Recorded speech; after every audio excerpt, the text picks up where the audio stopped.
नमस्कार प्यारे बच्चों। नेशनल अचीवमेंट सर्वे के प्रश्न बैंक कक्षा 8 विषय गणित के प्रश्न संख्या 5 से 8 के प्रश्नों के बारे में जानकारी अपन इस वीडियो में प्राप्त करेंगे। देखिए,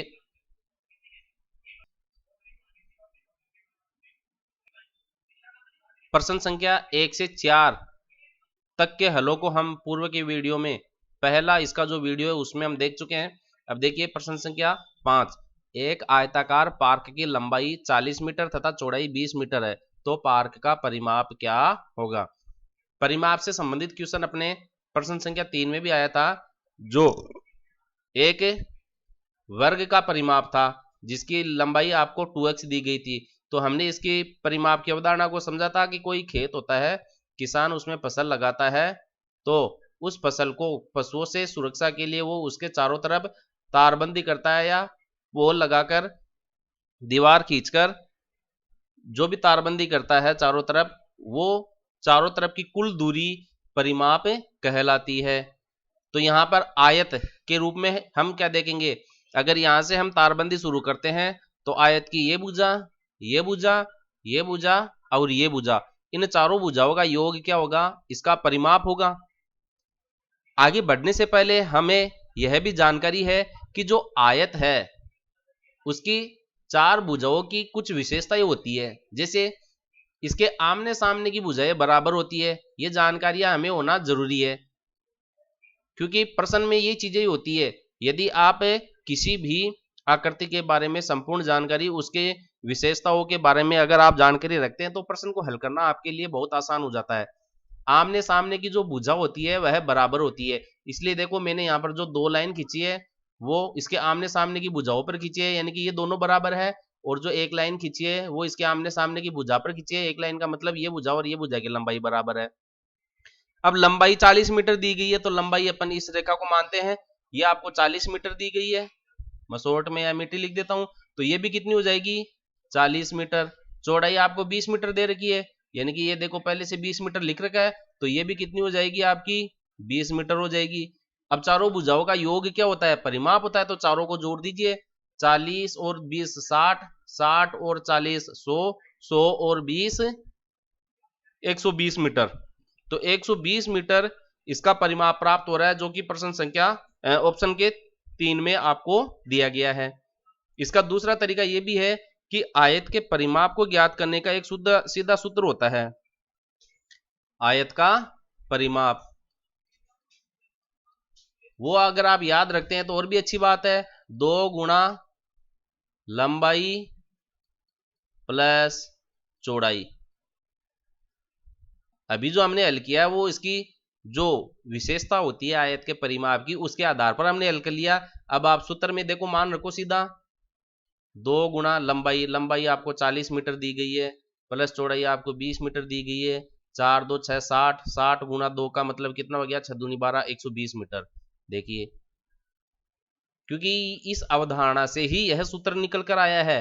चारों भुजाओं का हम जोड़ करते हैं, देखिए 2 तो इसके अंदर लंबाई हो गई, तो लंबाई प्लस लंबाई, और 2 इसकी चौड़ाई हो गई, तो चौड़ाई प्लस चौड़ाई।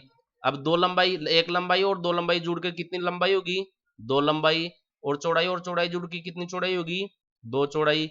अब इसमें से 2 अपन लघु उभयनिष्ठ ले लेते हैं, कॉमन ले लेते हैं, तो 2 बाहर आ गया, तो लंबाई प्लस चौड़ाई एक सूत्र के रूप में अपने को निकल कर प्राप्त होता है। तो यही चीज हमने यहां पर लिखी है। तो इस प्रकार हम आयत के परिमाप का मान ज्ञात करते हैं, इसकी अवधारणा को समझते हैं। प्रश्न संख्या 6 जो दिया गया है वह देखिए क्या कहता है। एक परिमेय संख्या है 3/4 प्लस 1/4 का मान। तो सबसे पहले हम परिमेय संख्या के बारे में जानकारी प्राप्त कर लेते हैं कि परिमेय संख्या क्या है। देखिए, परिमेय संख्या एक भिन्न राशि जो होती है, जो हम अंश बटा हर के रूप में लिखते हैं, उसे हम परिमेय संख्या कह सकते हैं। लेकिन इसमें एक छोटी सी शर्त लगी हुई रहती है, उसको हमें ध्यान से देखना है। कोई भी परिमेय संख्या वो होती है जो अंश बटा हर के रूप में होती है, लेकिन इसमें शर्त क्या होती है कि हर का मान कभी भी शून्य नहीं होना चाहिए। हर का मान कभी भी शून्य नहीं होना चाहिए। इसको हम इस प्रकार से किताबों में पढ़ते हैं, यदि कोई संख्या p बटा q के रूप में लिखी जाती है, लेकिन q का मान शून्य नहीं होना चाहिए। ये मैंने बराबर का निशान काट दिया, इसका मतलब ये शून्य नहीं हो सकता कभी भी। इसका क्यू का मान कुछ भी हो सकता है, ऋणात्मक संख्या हो सकती है, धनात्मक संख्या हो सकती है, लेकिन क्यू का मान शून्य कभी भी नहीं हो सकता है। और पी का मान ऋणात्मक संख्या हो सकती है, शून्य हो सकता है, धनात्मक संख्या हो सकती है। देखिए पी का मान तीनों प्रकार की संख्या हो सकती है। संख्या रेखा पर तीन प्रकार की संख्या को अपन देखते हैं। एक तो बीच में जीरो होता है, दाहिनी तरफ धनात्मक संख्या होती है, प्लस का 1, प्लस का 2, बाईं तरफ ऋणात्मक संख्या होती है, नेगेटिव नंबर, -1, -2, और ये अनंत तक चलती रहती है, ये अनंत तक चलती रहती है। तो इस प्रकार एक परिमेय संख्या को हम p बटा q के रूप में लिखते हैं, और जिसमें हर का मान कभी भी शून्य नहीं होता है, अंश का मान शून्य हो सकता है, तो वह एक परिमेय संख्या कहलाती है। अब देखिए यहां पर 3/4 और 1/4 का योग आपसे पूछा गया है। तो सबसे पहले तो सरल करने से पहले हम इनके हरों पर ध्यान केंद्रित करेंगे। देखिए दोनों का हर समान है। अगर जिन परिमेय संख्याओं का हम योग करते हैं, जितनी भी परिमेय संख्या हैं, अगर उनका हर समान है तो हर को आप एक बार लिख दो और उनके अंशों को जोड़कर लिख दो। तो 3 और 1 4, 4/4, 4 का भाग 4 में जा रहा है, तो ये हमें 1 प्राप्त हो गया। तो यहां पर इसको आगे हल करके नहीं लिखा है, केवल 4/4 अपना उत्तर में मिल रहा है। अगर 4/4 नहीं होता, 1 होता, तो हम 1 लिख देते या 1/1 लिख देते। अब देखिए यहां पर उत्तर तो हमें प्राप्त हो गया है कि इसका जो मान है वह 4/4 है। अब जो 4 में 4 का भाग दिया है, इसकी अवधारणा को भी हम समझने का प्रयास करते हैं। होता क्या है कि अंश और हर में जब समान संख्या होती है तो हम उन दोनों को काट देते हैं। तो इन दोनों को काटने का मतलब देखो ये होता है कि अंश और हर में यदि समान संख्या का हम भाग देते हैं तो उसके मान में कोई बदलाव नहीं आता है। ये आपस में काटने का मतलब है कि अंश और हर में हम 4 का भाग लगा रहे हैं। तो देखिए अंश में 4 का भाग लगाया तो 1 प्राप्त हुआ, हर में भी 4 का भाग लगाया तो 1 प्राप्त हुआ। तो 1/1 का मतलब कितना होता है, 1, और यहाँ डायरेक्ट भी कितना मिल रहा था, 1। तो इस प्रकार से ये हम हल करते हैं। इसका जो मूल इसमें अवधारणा छिपी हुई है वो यही है कि अंश और हर दोनों में हम 4 का भाग देते हैं, तब ये आपस में कटते हैं। अब हम प्रश्न संख्या 7 पर विचार करते हैं। देखिए 7वां प्रश्न क्या कहता है, संख्या रेखा ये लो, ये संख्या रेखा, बीच में जीरो, दाहिनी तरफ धनात्मक संख्या होती है, +1 +2, बाईं तरफ ऋणात्मक संख्या होती है, -1 -2, और ये अनंत तक चलती है। जहां तक आपको गिनती आती जाए लिखते रहे आप। -1 और 1 के ठीक मध्य की परिमेय संख्या क्या होगी। तो देखिए -1 तो आपका ये रहा, ये तो -1 रहा आपका इधर, और ये +1 रहा, ये इसके बीच की मध्य की संख्या पूछ रहा है। तो इसके बीच में कौन आता है, 0 आता है। तो देखिए हमने इसकी परिभाषा पढ़ी थी कि परिमेय संख्या p बटा q के रूप में लिखी जाती है, और q का मान शून्य नहीं होना चाहिए, लेकिन p का मान क्या है, शून्य हो सकता है। और शून्य में किसी भी संख्या का आप भाग लगाओ तो हमें क्या मिलता है, शून्य मिलता है।